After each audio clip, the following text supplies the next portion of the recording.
Hello, aujourd'hui on se retrouve devant ce magnifique décor.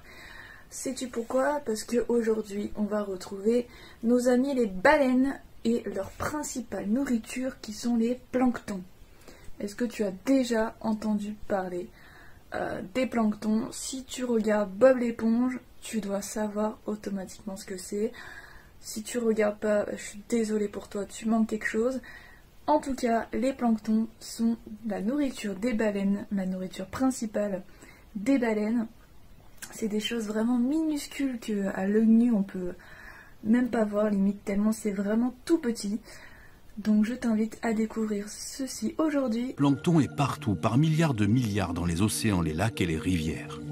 Problème, la très grande majorité du plancton ne se voit pas à l'œil nu, il est souvent microscopique. Il y a deux planctons, le végétal ou phytoplancton, ce sont des micro-algues, et le zooplancton, des petites bêtes comme des larves, des crevettes. Cette flore et cette faune servent principalement de garde-manger aux autres animaux, comme les oiseaux, les poissons, les baleines, qui dévorent des tonnes de krill, une sorte de plancton.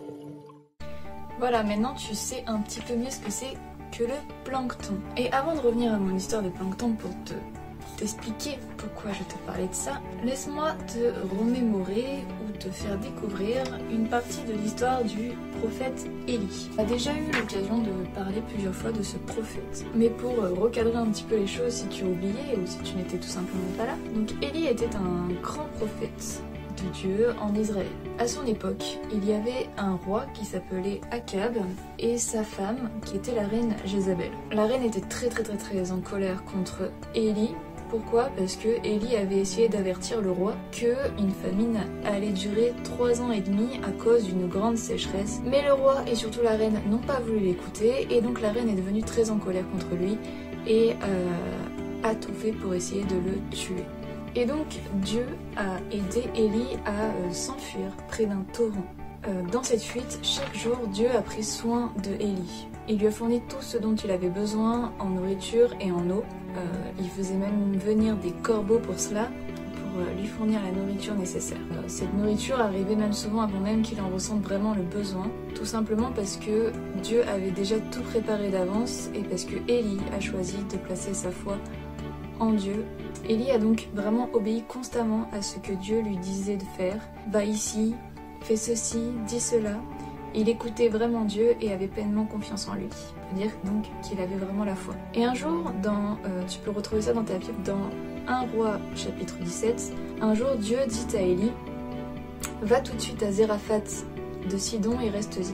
Donc ce n'était pas du tout en Israël. J'ai ordonné à une veuve de cet endroit de te fournir de la nourriture. Au cas où que tu aurais oublié ou que tu ne saches pas ce que ça veut dire une veuve, c'est quelqu'un qui a perdu son mari. Et donc Dieu demande à Élie de se rendre à Zéraphat, qui est une ville qui se trouvait à plus de 160 km de là où il se trouvait actuellement, et de retrouver cette veuve. Et donc Élie obéit et va se retrouver donc à Zéraphat et va rencontrer une femme à qui il va demander de l'eau. Cette femme va obéir assez vite et va lui apporter de l'eau. Et Élie comprendra que c'était la veuve dont Dieu lui avait parlé. Et il faut savoir que Élie a reçu la parole de Dieu qui lui disait que le bac à farine ne sera pas épuisé, le pot d'huile ne sera pas sec jusqu'au jour où le Seigneur enverra de la pluie sur la terre. Et cette veuve, elle avait une histoire assez triste. Elle vivait seule avec son fils et ce jour était assez triste pour elle parce qu'elle savait qu'elle allait faire son dernier repas. Il lui restait qu'un tout petit peu de farine, un tout petit peu d'huile pour faire un dernier pain et donc faire son dernier repas avec son fils. Et donc là, elle découvre Élie, un étranger, qui va lui demander à boire. Jusqu'ici, pas trop de soucis. Mais qui va lui demander après de lui faire à manger. Donc je te laisse imaginer, à la place de la veuve, toi, tu es complètement affamé. Tu sais qu'il ne te reste pas beaucoup de nourriture, qu'il t'en reste juste assez pour faire un dernier repas. Je te laisse imaginer ta réaction face à cet étranger que tu n'as jamais vu, qui vient d'un peuple qui n'est pas le tien, et qui te dit « va me faire un pain, s'il te plaît ». Je te laisse imaginer toutes les questions qu'elle a dû se poser dans sa tête à ce moment-là. Mais qui est-il pour me dire ça? Comment est-ce qu'il peut m'assurer que j'aurai assez à manger après derrière moi aussi? Comment je vais faire pour faire 2 pains, un pour moi et mon fils et un pour cet homme, avec le peu de farine et le peu d'huile que j'ai qui me reste? D'où les ingrédients dont il sortir. Et Élie avait assuré à cette femme que la la provision arriverait, qu'elle aurait assez d'ingrédients. Et donc, qu'a fait cette femme? Eh bien, elle a choisi d'obéir. Elle a choisi de croire Élie et de croire ce que disait le Dieu d'Élie, qui n'était pas son Dieu à elle, qu'elle n'avait sûrement jamais entendu parler de Dieu, puisque elle habitait loin d'Israël et que sûrement elle adorait, elle, un autre Dieu. Et pourtant, elle va quand même choisir d'obéir, elle va choisir d'avoir la foi, tout simplement. Elle va choisir de croire que le Dieu d'Élie est réel et qu'il agira. Donc comme elle ne connaît certainement pas ce Dieu, sa foi est toute petite encore, elle est juste au commencement. Mais elle va choisir de ne pas s'inquiéter, elle va choisir d'écouter et d'agir. Elle va prendre sa petite cuillère, verser un peu de farine, prendre sa cuillère, verser un petit peu d'huile pour faire un premier pain pour Élie. Fabriquer la pâte, la faire cuire et refaire pareil pour elle et son fils. Et déjà, qu'est-ce qui va se passer? 1, elle va pouvoir faire ses 2 pains, sans problème. Et 2, elle va regarder dans les récipients et elle va voir que ils sont pas du tout vides. Au contraire, ils sont beaucoup plus remplis qu'au départ. Et ça va continuer pendant des jours, et même des années et des années. Pendant plus de 3 ans, elle aura assez de farine et d'huile pour faire du pain. Elle n'aura même pas besoin d'aller en acheter, elle n'aura pas besoin de faire les courses. Elle aura assez d'ingrédients pour voir à ses besoins et aux besoins de son fils. Comme elle a cru, elle a vécu un vrai miracle. Les ingrédients sont arrivés presque comme par magie, si je puis dire, parce que Dieu a fait le miracle et l'a bénie parce qu'elle a décidé de croire, même si elle ne connaissait pas forcément Dieu au début, elle a choisi quand même d'avoir la foi.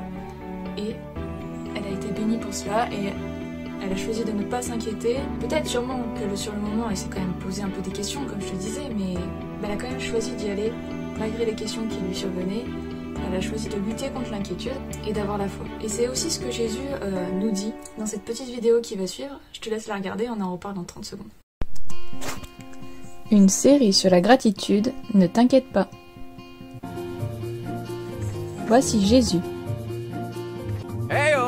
le Fils de Dieu et le Sauveur du monde. Jésus a fait beaucoup de choses incroyables. Il a enseigné à tout le monde, notamment à propos de l'amour de Dieu. Il a guéri les gens de leurs maladies, et il a même calmé des tempêtes. Un jour, Jésus parlait à des milliers de personnes. Quand quelqu'un l'a interrogé au sujet de l'argent, Jésus leur a raconté une histoire et a essayé d'expliquer aux gens que notre trésor n'est pas sur la terre, mais dans le ciel. Puis, il s'est tourné vers l'un de ses disciples et a dit « C'est pourquoi je vous dis de ne pas vous soucier de la vie quotidienne, que vous ayez assez de nourriture à manger ou assez de vêtements à porter, car la vie est plus que la nourriture et votre corps est plus que les vêtements. Regardez les oiseaux, ils ne plantent pas, ne récoltent pas et n'amassent pas de nourriture dans les granges, parce que Dieu les nourrit. Et vous, vous êtes beaucoup plus précieux pour Dieu que tous les oiseaux. Pensez-vous qu'en vous souciant de tout, vous pouvez ajouter un seul instant à votre vie? Et si votre inquiétude ne peut pas faire une petite chose comme ça, alors à quoi sert-il de se soucier des plus grandes choses? Regardez les lys, et comme ils poussent. Ils ne travaillent pas ou ne font pas leurs vêtements. Pourtant, Salomon, le grand roi d'Israël dans toute sa gloire, n'était pas habillé aussi joliment que les lys le sont. Et si Dieu se soucie si merveilleusement des fleurs qui sont ici aujourd'hui et jetées demain, il prendra certainement soin de vous. Ne vous inquiétez pas à propos de ce que nous allons manger ou de ce que nous allons boire. Beaucoup de gens s'inquiètent pour ces choses. Mais Dieu sait déjà ce dont vous avez besoin. Cherchez le royaume de Dieu par-dessus tout, et il vous donnera tout ce dont vous avez besoin. Alors n'ayez pas peur, car cela rend Dieu heureux de prendre soin de vous et de vous donner son royaume. Alors partagez ce que vous avez avec les autres et donnez à ceux qui ont besoin. Alors vous allez amasser des trésors dans le ciel, et quand votre trésor est au ciel, il va être en sécurité. Aucun voleur ne peut le voler. Et aucun insecte ne peut le détruire. Là où se trouvera ton trésor, là aussi sera ton cœur.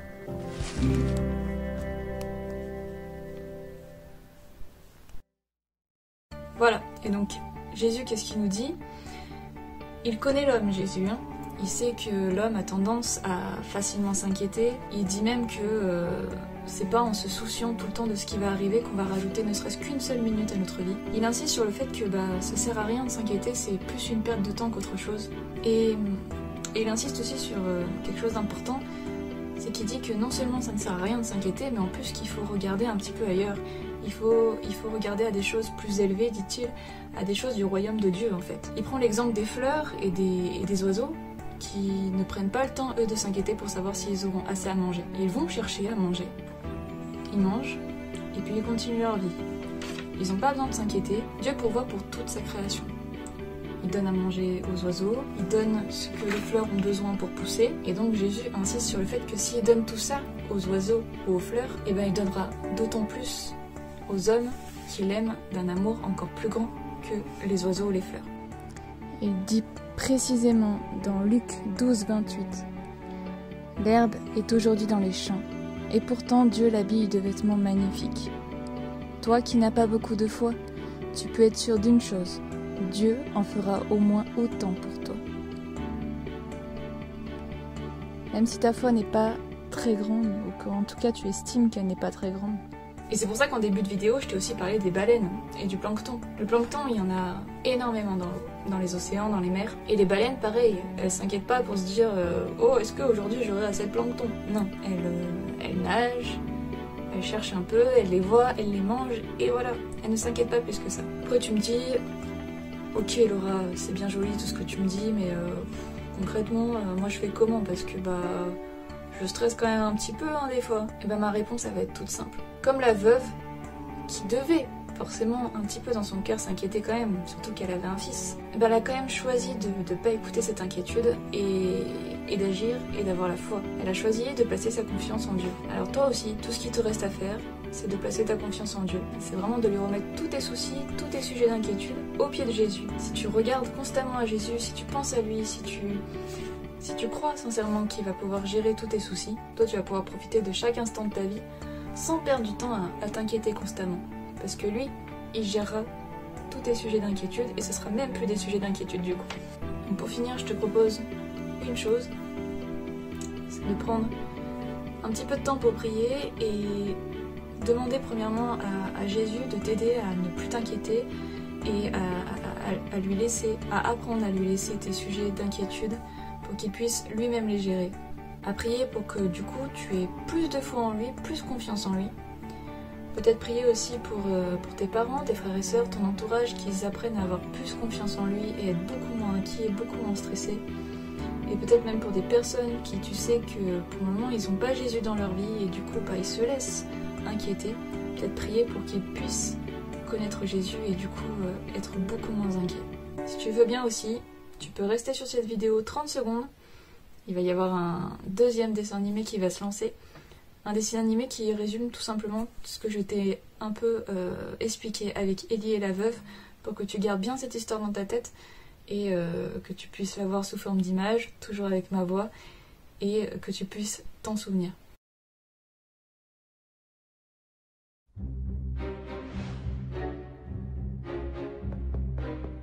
Élie le prophète parla à Akab, le méchant roi d'Israël, et lui transmit ce message. Il n'y aura plus de rosée ou de pluie pour les prochaines années, sauf si je l'ordonne. Cela se passera certainement. Oh non! Puis Dieu dit à Élie d'aller près d'un torrent. Il lui dit que les corbeaux pourvoiront pour sa nourriture. Alors Élie obéit à Dieu. Les corbeaux lui apportèrent du pain et de la viande, et il but l'eau du torrent. Après un certain temps, le torrent s'assécha parce qu'il ne pleuvait jamais. Puis Dieu dit à Élie, « Va dans un petit village, car une veuve prendra soin de toi là-bas. » Alors Élie obéit à Dieu. Quand Élie arriva à la porte du village, il vit une veuve qui allait chercher du bois et l'appela. « S'il te plaît, apporte-moi un peu d'eau pour que je puisse boire. » Alors qu'elle allait chercher de l'eau, il ajouta, « Et s'il te plaît, apporte-moi aussi un bout de pain. » Mais la veuve répondit, « Je n'ai pas de pain, j'ai juste un petit peu de farine et d'huile. » La femme et son fils avaient prévu de manger un dernier repas avant qu'il ne meure de faim. « N'aie pas peur, dit Élie. Va préparer le repas, mais d'abord apporte-moi un petit bout de pain. Puis fais-en un pour ton fils et pour toi. Car Dieu dit que tu ne manqueras plus jamais de farine ou d'huile jusqu'à ce que la pluie tombe à nouveau. » Alors la femme prépara le repas et chacun d'entre eux avait assez à manger, et ils ne manquèrent pas de farine ni d'huile, tout comme le Seigneur l'avait dit.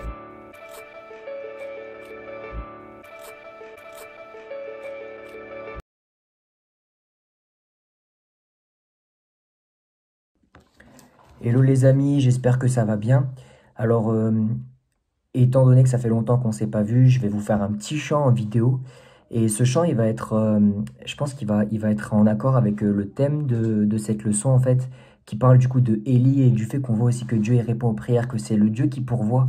Et alors même qu'il n'y avait plus de nourriture, qu'il n'y avait plus aucune farine dans cette cruche, Dieu il a permis qu'il y ait de l'huile, de la farine en abondance et que la femme elle puisse continuer de faire du pain jusqu'à la fin de sa vie limite.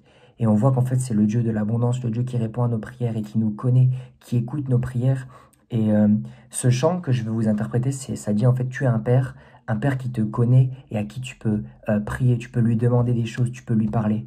Et j'espère vraiment que ce chant va te toucher et que tu vas même pouvoir peut-être l'apprendre ou le chanter. En tout cas, je vais essayer de bien le chanter, même si il n'y a pas de sono, il n'y a rien pour embellir ma voix.